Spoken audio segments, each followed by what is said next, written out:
Hello, and welcome to the Anexinet Infrastructure Modernization Podcast. Here on AIM, we invite industry professionals and subject matter experts on to discuss current trends and technology topics. Today, we will be talking hybrid cloud file storage with Qumulo. With me are Keith Nargi, Director, Systems Engineering, and Sean Donnelly, Technical Evangelist, Channels and OEMs from Qumulo, as well as Vic Simon, Infrastructure Pre-Sales Architect here at Anexinet. How's everybody doing today? Very good, thanks. Great. Doing well.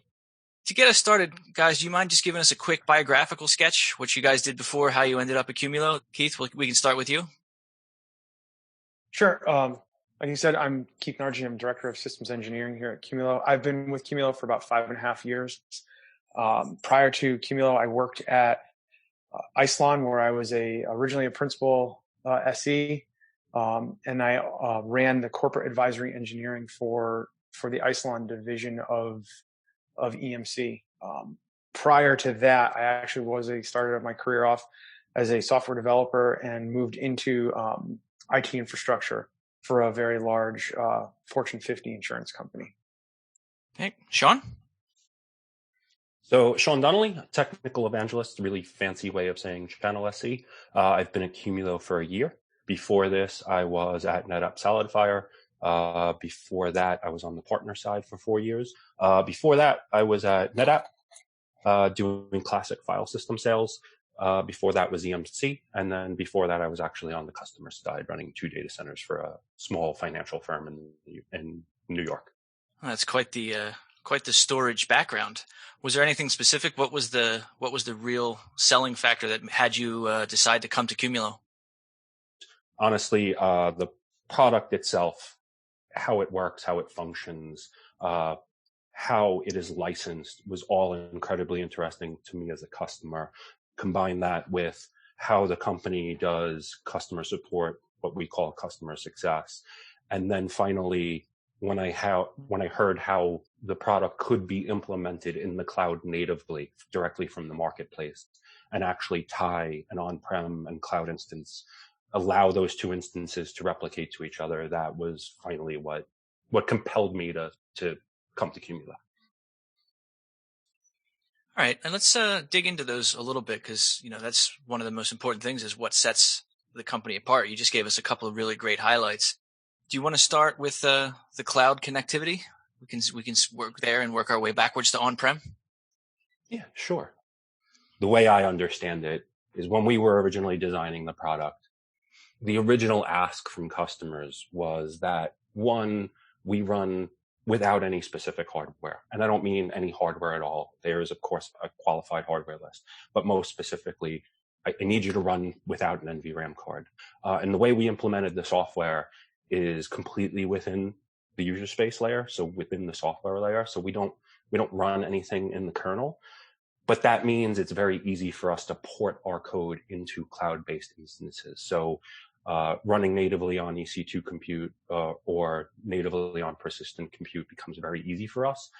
And the cloud instance, the cloud-based software is 90 to 95% similar to the on-premise software. So that allows all of our products to work with each other. So if I have a on-prem instance and I want to replicate to the cloud, the answer is yes. If I want to run from cloud to cloud and do replication that way, the answer is yes. Of course, you would need to justify the egress cost, but the good news is with a file system that enables these workloads to run on EC2 compute, it becomes a simpler TCO calculation on whether it's viable to actually run your business that way. And the other really key aspect to the Qumulo cloud is that for customers who are really looking to go to the cloud, they're looking for something that has the look and feel of what they're used to using on the product that we've built, really will relate well to them because it's very similar. It's not like they have to learn a new set of tools. They don't have to learn a whole way of managing, infrastructure managed for. Yes, it is running cloud and the underlying infrastructure so that they're going to understand, but Qumulo presents it will look and feel very much an infrastructure that they're used to managing. On the opposite side of that, customers who are actively using our product today in the data center, and are looking to make a transition or shift into the cloud, they don't have to go and research, learn about new tools. Cloud only. This platform was built to be run anywhere and to bring your data to it. And that's one of the nice things, is that most of our customers are starting with our product in their data center, and then they are shifting to the cloud, and there's nothing new that they have to learn. They already know how to manage it. They already know how to provision it. They know how to, identify users and capacity bottlenecks and all of that stuff, which makes moving a file-based workload to the cloud much easier and seamless, because it's a technology that was built to run anywhere. And I think a lot of people really love knowing that they can take something that they're used to using in a data center and just easily port it to the cloud, because from an operational perspective, there's not a heavy lift in learning something new. And going to the cloud can be daunting for a lot of enterprises, because it's a new language, it's a brand new set of structure, it's a brand new class of quote unquote hardware that they have to learn how to use and manage. And with Qumulo, it's very much exactly what they were using in their data center. It's just now living in the cloud. Yeah, and that seems like a really powerful feature. You have a known problem that you solve with any type of file server, but especially the unique capabilities of Qumulo, and we'll get to that in a second. You run it on-prem because on-prem is more comfortable at first.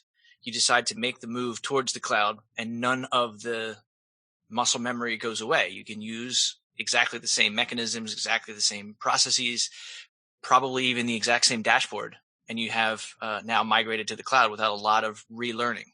Is that right? And combine that with the cloud instance, like Keith was saying, runs exactly the same. So what I found with a lot of vendors is their cloud instance is hobbled somehow.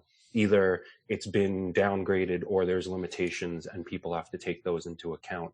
Essentially, what we're offering is a product that works exactly the same. So you don't, once you understand how the workload works and how it would be monetized in the cloud, it becomes just a mechanism.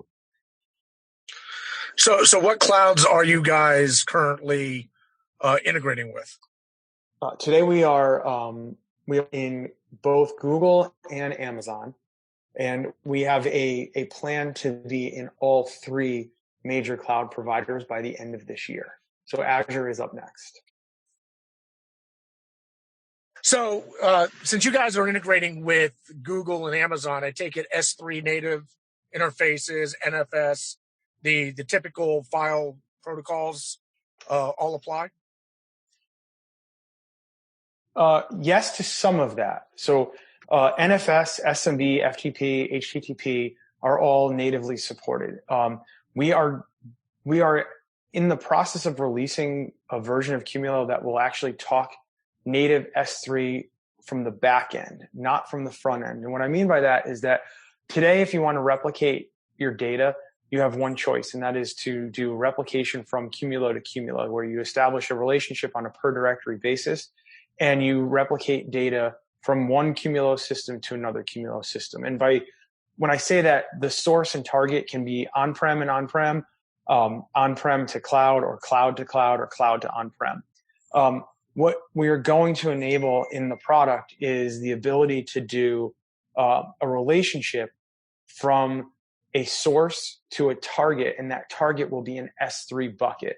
That S3 bucket obviously would be an Amazon-based S3 object store, and you can actually do data replication to an S3 bucket. What that enables is a lower cost repository or backup or DR to the cloud, that if you ever needed to invoke DR, you can pull all of that data down. You don't have to have hardware sitting in a data center somewhere else being powered and cooled and all of that. The other thing it does, and we're very excited about this, is it will allow for customers who have workloads that require them to do processing or transformation of the data with cloud-based instances or cloud workloads, but the data is generated on-prem, to ingest the data in an on-prem system and then move it up to an Amazon S3 bucket, where like an application like SageMaker for AI can take that data, do the data transformation, write the results into another location, and then that data can then be copied back down to a Qumulo system. That is our first initiative when it comes to an S3 type of relationship. And we're doing that so we can unlock customers who are generating data on-prem and looking to transform it in the cloud. As far as a front-end S3 protocol, that is in our longer-term roadmap, but it's not something that is actively being worked on right now. The majority of our customers are looking at Qumulo for file, and that's fast file for NFS and SMB.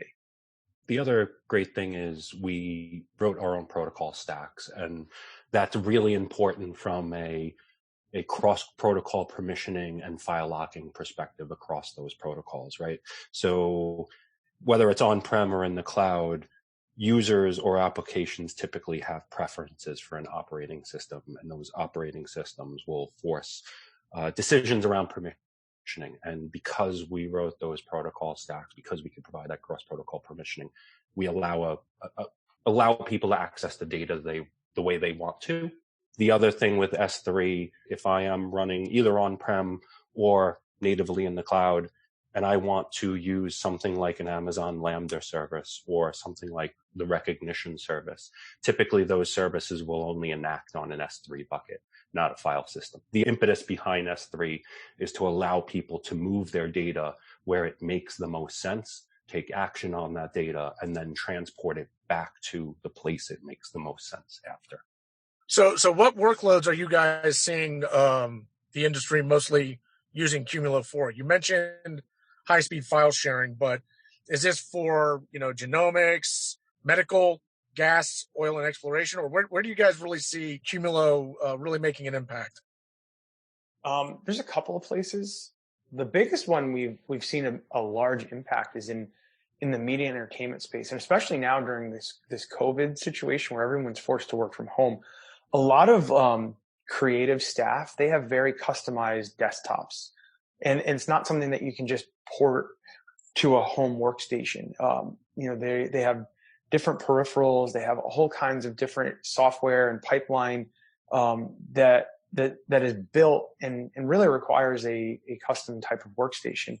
And what Qumulo is doing a lot of right now, and we were doing it prior to the current state of affairs, is we've built a product or an offering called Cloud Studio that enables customers to do those digital and creative types of workloads, whether it be editorial or graphics design or color correction or any kind of post-visual effects in the cloud, with a partnership that we have with Teradici, where you have a zero client that can be at the editor or creative staff's house.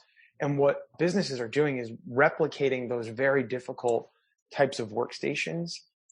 That's one of our bigger use cases. We also have, sticking to the M&E side of the house, we have customers who are doing rendering and transcoding in the cloud, where the content is being generated and worked on-prem, and then they move it up to the cloud where they have a much larger render farm that they don't have to, constantly have up and running, but they can, spin it up and spin it down to do a render of, whatever asset they need to be working on.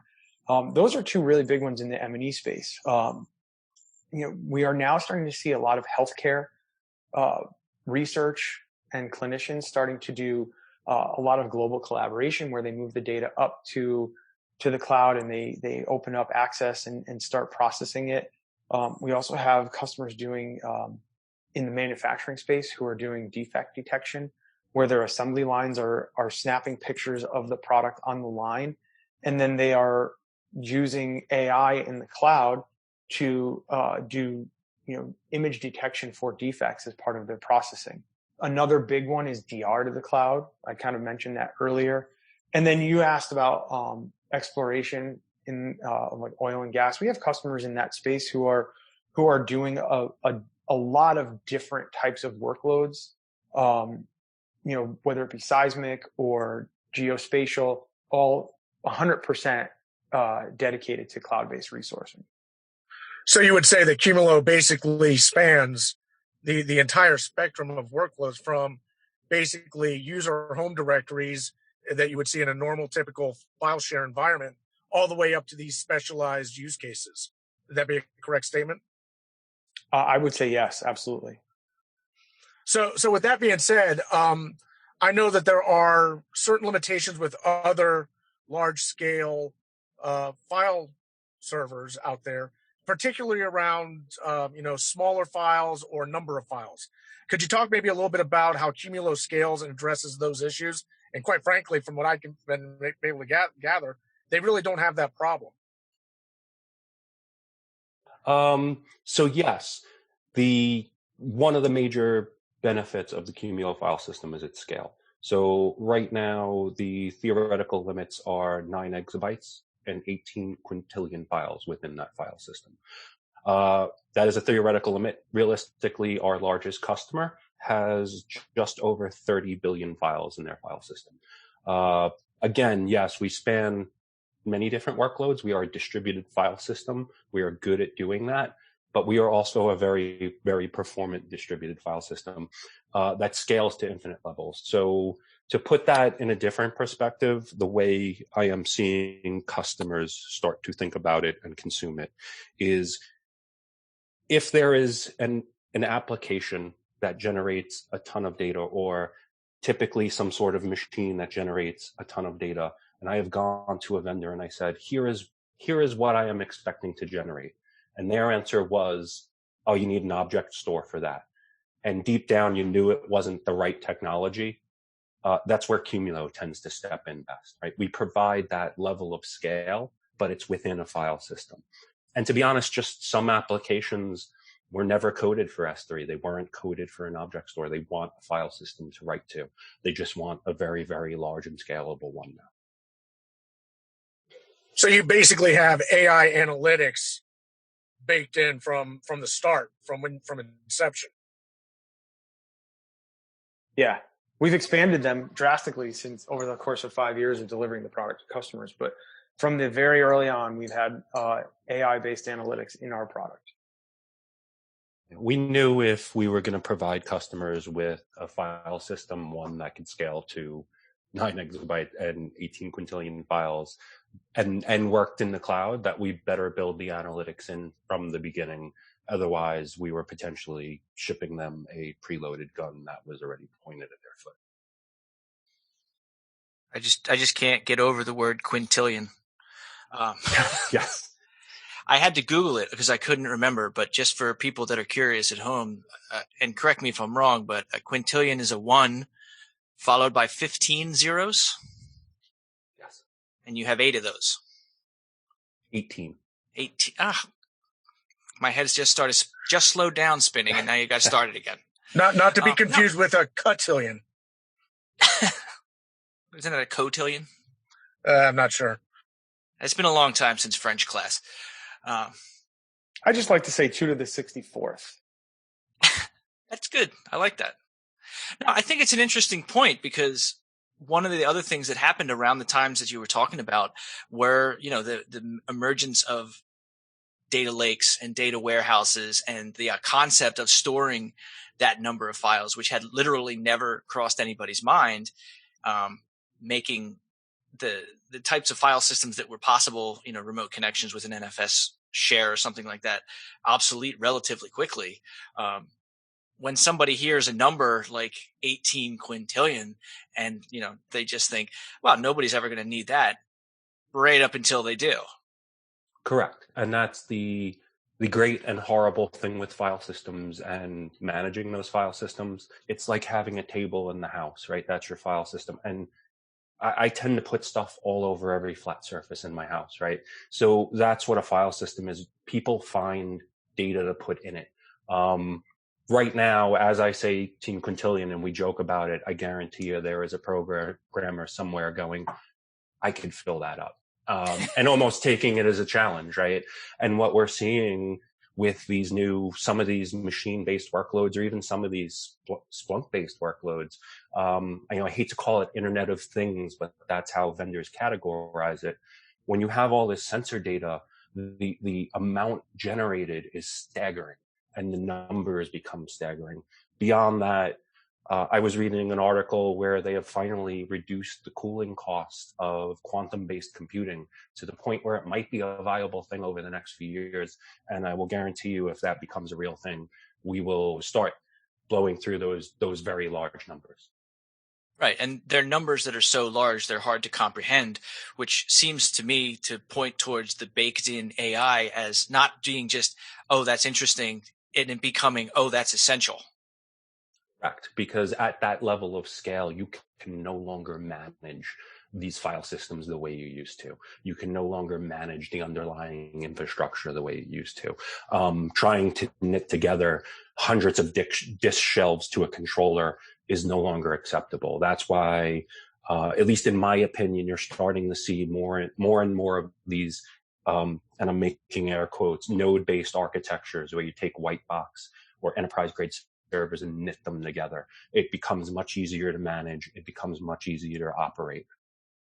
So I don't want to harp on it for too long, but do you guys mind just giving maybe one or two quick examples of where that type of AI really gives a practical, tangible benefit right now? For me, it would be runaway workloads in the cloud, right? So, and it's runaway workloads anywhere. So on-prem, if a user does something unnatural or a process does something unnatural, that's either starts consuming the file system or consuming the bandwidth that's attaching to that file system. It's incredibly frustrating. It's a hindrance to the business, right? That on-prem. So you want that visibility, so you could enable people to act on that and prevent that runaway process. The problem in the cloud is it's magnified. Not only are you suffering the same performance problems that this runaway client is creating, but now you're paying for those operations also. So to be able to see that in real time and take action on it in real time becomes incredibly critical. And keep in mind, I typically deal with partners that as they are designing their services, cloud-based service delivered to their customers, it becomes incredibly important for them. And I think, from a real life customer example, Qumulo does extremely well in video surveillance. And one of the things that video surveillance provides to security or physical security is a window into the world that they can't see. And traditionally, storage has been exactly that from an IT perspective. It's, it works. You see the donut on it and it fills up, and you know that data is in there and it can be accessed, but you have no idea who and what is filling it up. And when video surveillance systems are writing to storage, they have multiple streams coming from a camera, and a lot of those cameras are motion censored. And every time a camera gets upgraded, it becomes higher resolution and more frames per second. And, what ends up happening is that on a Qumulo system, every single camera ends up getting its own directory. And you can now start to see which camera is recording the most, what a change from a lower resolution camera to a higher resolution camera actually does impact from a storage perspective. So like this built-in capacity trending and analytics service that is just natively part of the product gives you this window into how your storage is interacting with the end user devices, whether that end user device is just a dumb terminal, a Mac or PC, or a video camera. You as a storage administrator know exactly where the growth is coming from, which is great from a management perspective, because now you can say my storage consumption is from this application or this user, or in a video surveillance workload, we changed these 7 cameras. We didn't realize that it was going to have this type of impact on the overall storage. All right. So, and that's the product overall. And we talked a little bit about the cloud installations and the connectivity. Let's talk a little bit about the stuff that goes on-prem. Do you see any, like in terms of the market, do you see customers picking one over the other? Does it really make a difference in terms of a physical installation? Some customers prefer to just deal with the known vendor that and in some cases they have a relationship with HP, and HP is one of the hardware manufacturers that we have a hardware compatibility with, and they already have discounted pricing, or they have a relationship and they've been buying products from HP. And it just makes it easier for them to consume a Qumulo product by continuing to buy from a vendor that they they have this known relationship with. Other customers don't have a relationship with Fujitsu or HP, and they feel more comfortable just buying the storage platform from the storage manufacturer. Now, we are a manufacturer of software, and the hardware that we provide with our software is really just an enterprise grade x86 appliance that we have a CM put together for us. But every customer is different, and I think one of the beauties of Qumulo is that we do give our customers freedom of choice around who and what they want to run their file system software on. Could be Qumulo hardware, could be HP, Fujitsu, or whatever the next OEM that we certify and add to our hardware compatibility list. I think the main benefit there is that it gives customers and partners the freedom of choice. If we have a partner that just sells HP hardware, then they can sell Qumulo and HP hardware and become a really value-added reseller for Qumulo and HP.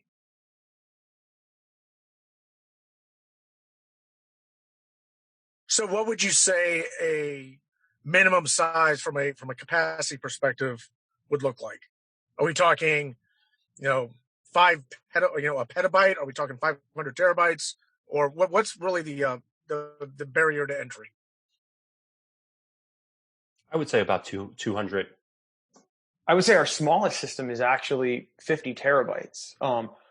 We don't see a lot of customers starting there. I think Sean said 200 terabytes is typically what we start to see as the initial purchase and where they're starting. A lot of our customers are well over a petabyte. We have 20 to 30 customers that have 10 plus petabytes.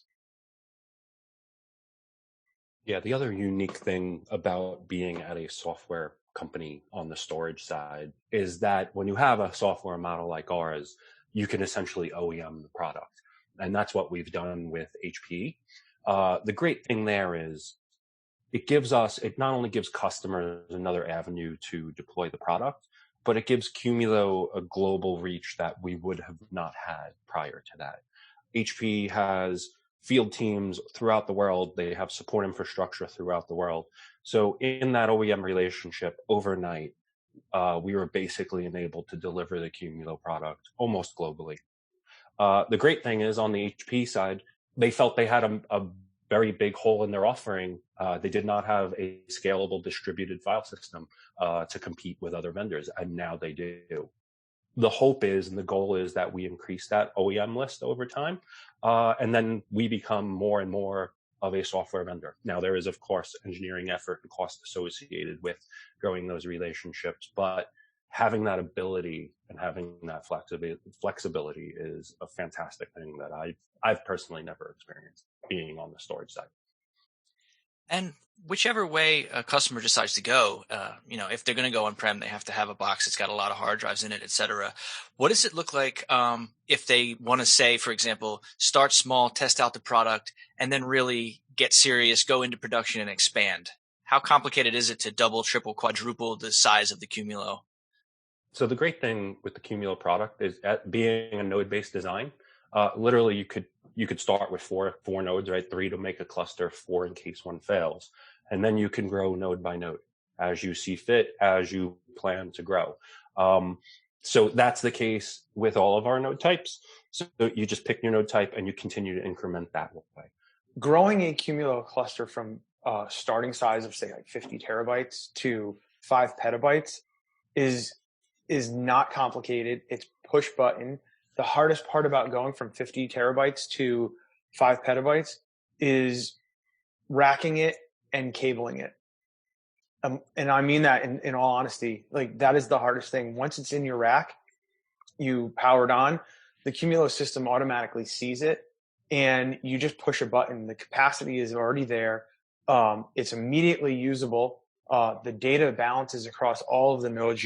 Your system gets more performance, and you get more capacity.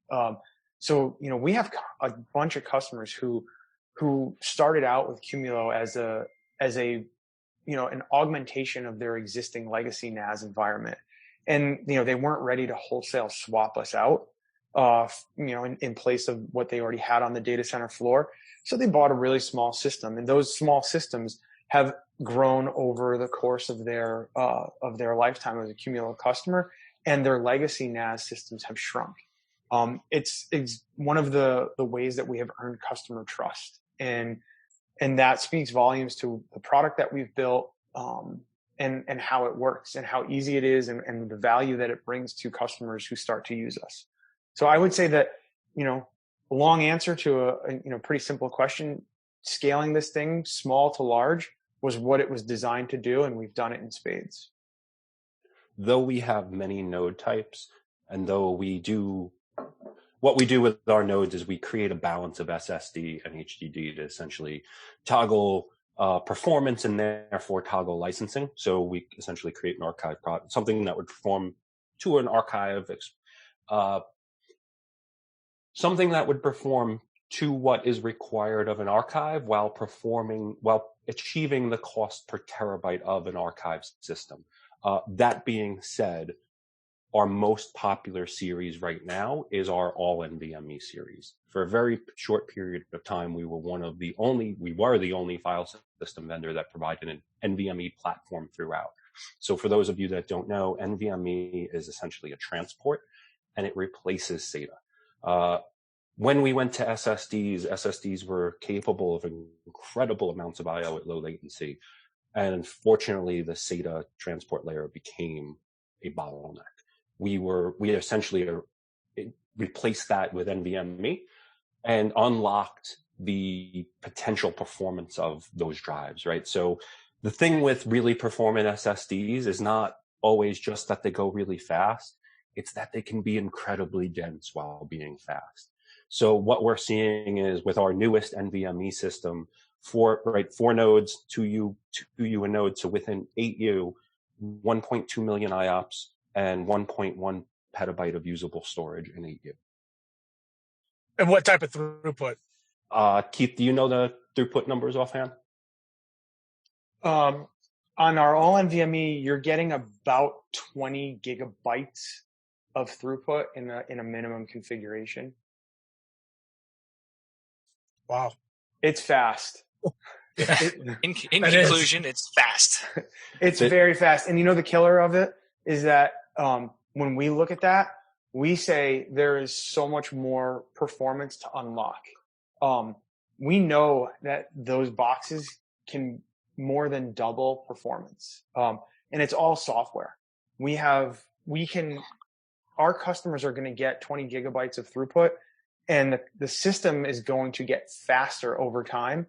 And that's something that we haven't talked about, is that our customers over time get more and more performance out of their Qumulo cluster just through routine software updates, because we are constantly optimizing the platform. And the platform is the Qumulo file system, and how we optimize our read or write path, how we optimize the underlying hardware.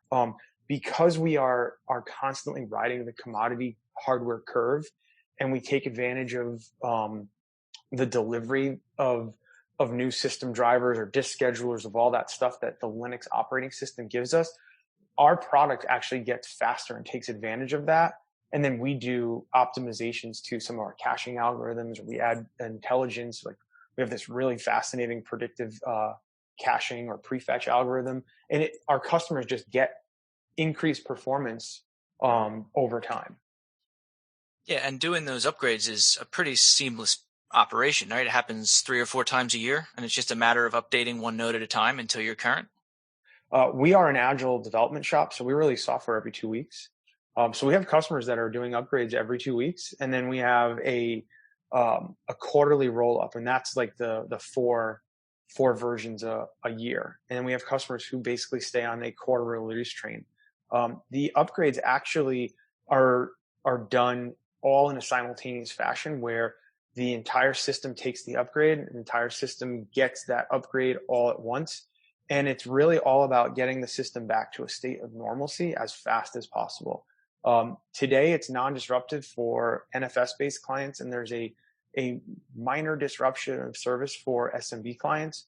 I can tell you right now that by summer, fall timeframe, our upgrades will be completely non-disruptive. And let's talk a little bit about the support that comes with any Qumulo contract. I imagine it's pretty similar whether the installation is in the cloud or is in an on-premises environment. Definitely. The great thing with Qumulo, and one of the great things the founders realized early on, was that the world would be driven via the API layer over the next coming years. And one of the things that API allows you to do is collect a ton of telemetry data on the system. So what the systems do is they upload all their telemetry data to what we call our trend service. That's where we catalog it, collect it, and then display it back to the customers. But one of the things that allows us, it's a couple of things that allows us to do. One, it allows us to be incredibly proactive with customers. When that telemetry data hits us, we break it apart and check to see if anything's broken. If it is, we will immediately action it with the customer. The really cool thing we do, so we've taken customer support and changed the model a little bit. We refer to it as customer success. It is designed around the customer. It is designed for interactions with the customer. One of the things we do is we will always we tend to rely on Slack as a communication channel. The really great thing there is it's very easy for customers to reach out to us. More importantly, it's very easy for us to answer questions back to the customer.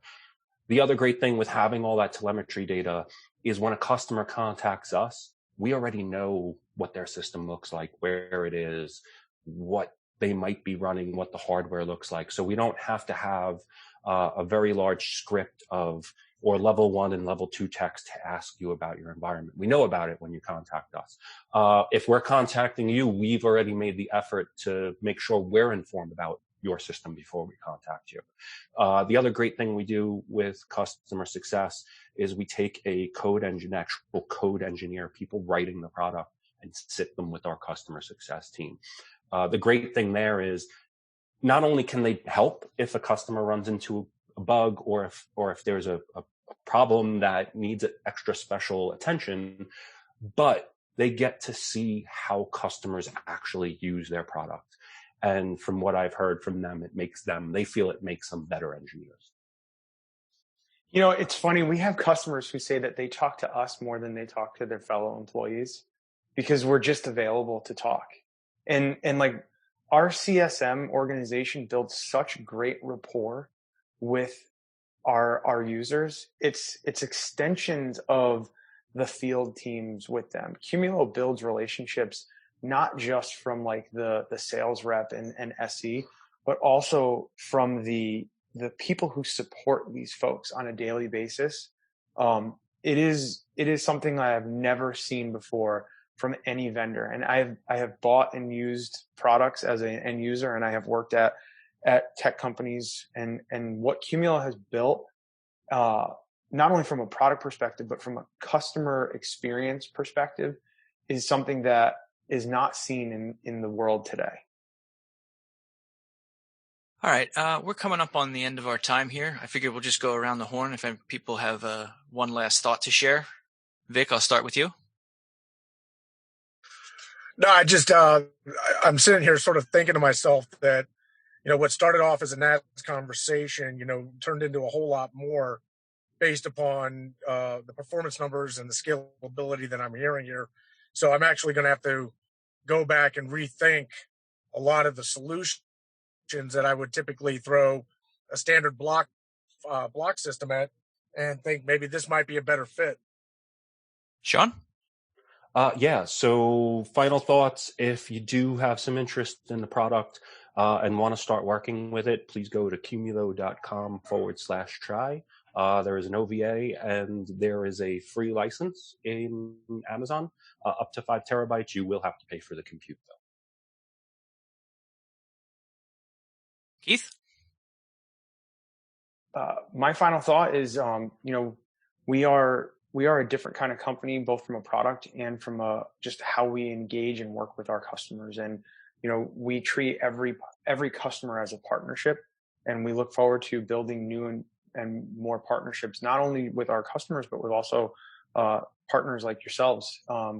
You guys are very important to us, just like our customers are. And, that's the most important thing here at Qumulo is our customers are our magnetic fields, and partners are equally as magnetic to us as anybody else.